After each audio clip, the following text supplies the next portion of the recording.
नमस्कार। आशीष पांडे, आम आदमी पार्टी बलांगीर जिला सभापति, राष्ट्रीय परिषद सदस्य। साथीगण, गोटे मास पर आपण मान संगे फिर वीडियो वार्ता आसछन।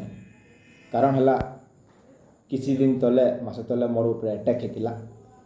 अटैक हबार कारण है चाषी मानकर चेक डैम किसी सामग्री चोरी होता अभियोग आसाला। से अभियोग नहीं थाना एफआईआर देलु आम चाषी मान सहित मिसिकी।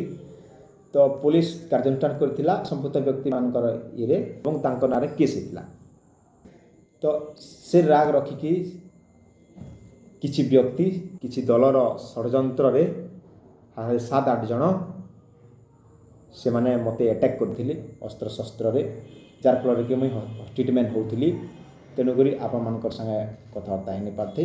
वर्तमान आम सुस्थ अच्छे आउ आपण मानकर सेवारे निश्चित भाव रहमी। 10 वर्ष है सेवा करी आसुचे। आपण मानकर संगे सब बेले रहमी, सब बेले सेवा करमी।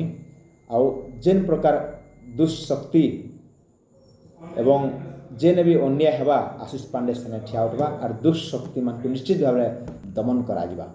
हम कहबार लगे चाहूचे आम आंदोलन बाहरीचु एवं आंदोलनकारी लोक आम ए प्रकार दुष्शक्ति और ए प्रकार अटैक के नहीं डर।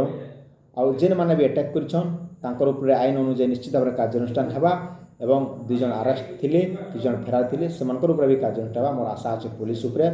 तेणुकर मुझे आउ थे कहबार लगे चाहूचे जेने दुर्नीति जेने अत्याचार जेने चोरी हेबा सेने जनतांकर हित लगे आशीष पांडे निश्चित भाव आवाज उठापा दरकार पड़े, जीवन भी देवा दरकार पड़े आवाज उठावा एवं दुष्ट शक्ति मान को निश्चित दंड दिलावा। यहाँ आशीष पांडे वचन है। आउ से प्रकार दुष्ट कार्य के आशीष पांडे केवे नहीं डरे, से मान को निश्चित भाव आईन अनुଯାयी दंड दिलावा। नमस्कार। जय हिंद, जय भारत।